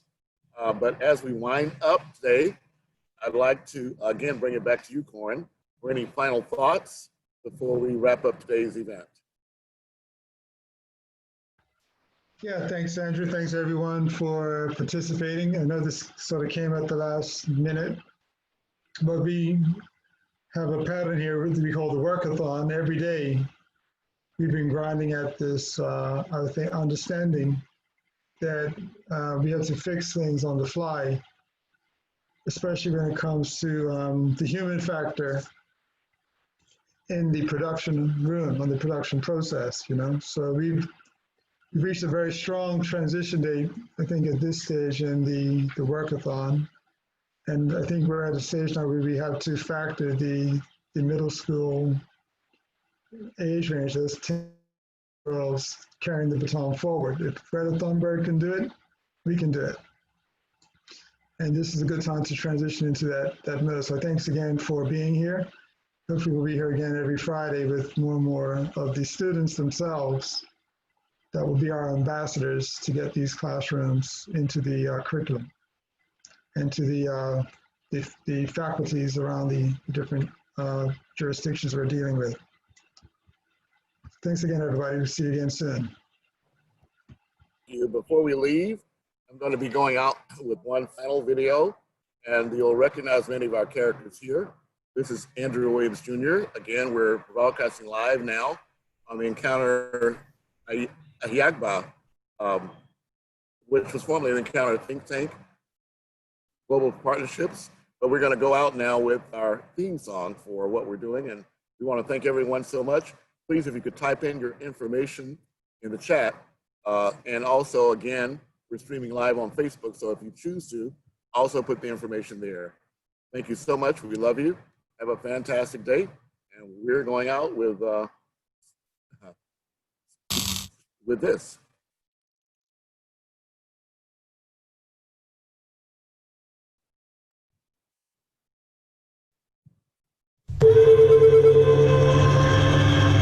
Reaching out to the world. Beautiful people, this is our beautiful home. Run it 911, the Lord to approach the nature zone. We love the earth, we love our planet.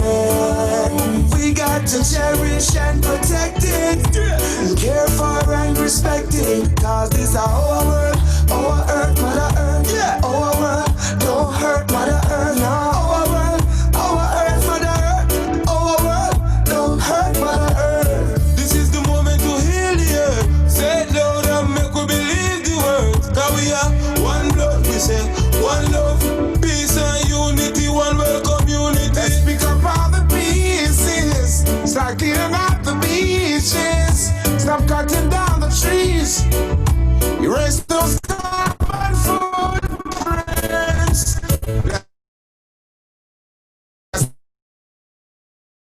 Clean up all the rivers, start blowing back the earth, plant another tree, step forward to reality. Hoy por hoy la tierra nos necesita, pidiendo auxilio muy fuerte el planeta grita. Detengamos su destrucción, estamos propiciando nuestra propia extinción. Danger sound, this is your moment to hold the earth in harmony. We are one blood, one love, one people. Let's live in peace and unity. We love the earth, we love our planet. We got to cherish and protect it, and care for and respect it. Cause this is our world, our earth, Mother Earth. Our world, don't hurt Mother Earth. Our world, Mother Earth. Our world, don't hurt Mother Earth. It's not yours, not mine. It's ours. So protect your mother who nourished you. Nature is our treasure. Oh, save it. Plant a tree, even if it's your last. We love the earth, we love our planet. We got to cherish and protect it, and care for and respect it. Cause this is our world, our earth, Mother Earth. Our world, don't hurt Mother Earth. Our world, Mother Earth. Our world, don't hurt Mother Earth. Yeah, we have to control the climate change. The weather now is crazy, don't you find it strange? We need to stop the war, not the crime and the rage, and get on a united page. Universal love we approach. Say pollution on the ocean and the beach. Unite the globe and the goal must rage. Each one teach pais que se acham demais, destruindo a flora, a fauna e nossos animais. Enchentes, furacões, vemos por todo o mundão. Catástrofes, calamidades, mais vidas se vão. Vamos valorizar água, terra, fogo e ar, pra poder futuramente nossos filhos criar. Independente de cor, partido, time ou sua crença, vamos todos nos unir, fazer uma grande diferença. We make a change, we have to be the change. Oh, we recycle, we garbage, have to rearrange. Save the trees and stop the wildfire blaze. You love the earth, then make me see you burn our We love our planet. We got to cherish and protect it, and care for and respect it. Cause this is our world, our earth, Mother Earth, our world. Don't hurt Mother Earth, our world, our earth, Mother Earth, our world. Don't hurt Mother Earth. Our time now for sacrifice. Got global warming and melt the ice. We need to stop pollution from black the sky. So make we break the silence, together we rise.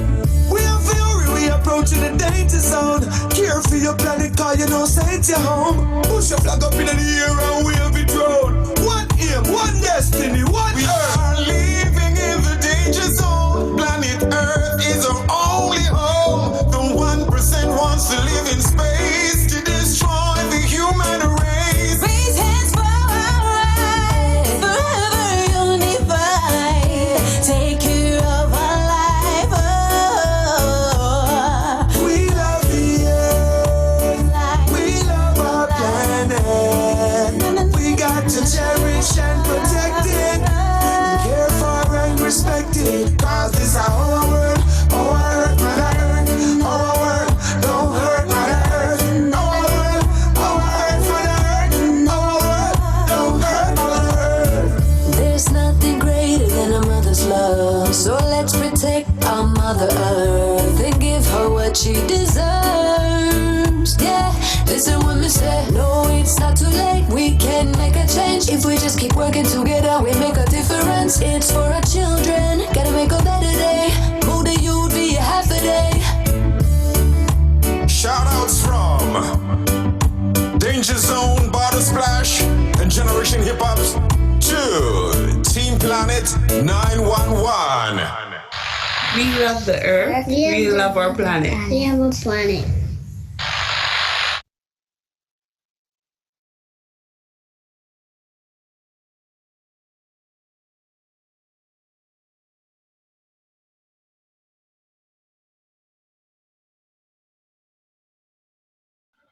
Can't hear you, Andrew. We can't hear you. You're muted, Andrew.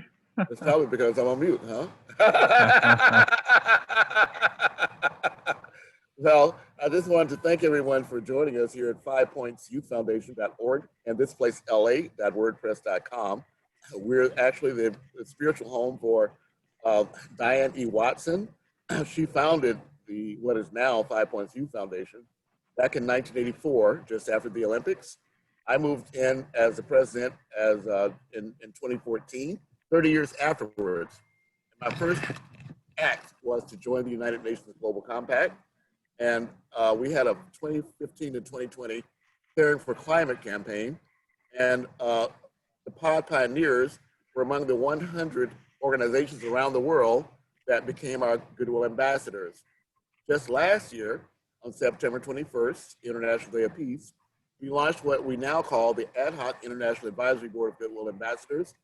So we're uplifting in this 75th anniversary of the United Nations. It's also the 20th anniversary of the founding by Kofi Annan of the United Nations Global Compact. So as we approach this UN decade of action on the SDGs, we're making a commitment to balance and hold accountable the 10,000 major multinational corporations around the world with 10,000 new civil society members of the United Nations Global Compact. Thanks to Shola Agbula in Nigeria, he has actually launched an online site. We have an office in Lagos, Nigeria, and we have an online site to process and automate this process of registering new members of the United Nations Global Compact. For those in Nigeria, Saga Foundation will take a hands-on approach to verify the credibility of those organizations. All others will come through me, through us, and our intent is to have, again, Goodwill ambassadors that represent their own interests and show that we can, what we call, localize the sustainable development goals to leave no one behind. So with that, Richard, Omari, and Corin, thank you so much for joining us. And this is going to bring a end to today's presentation. It will be rebroadcast on TRN.TV International News and Universal Citizens Media Network, as well as Nakori TV. You can also find it online in the Encounter Think Tank group on Facebook. So with that, thank you all very much. I love you.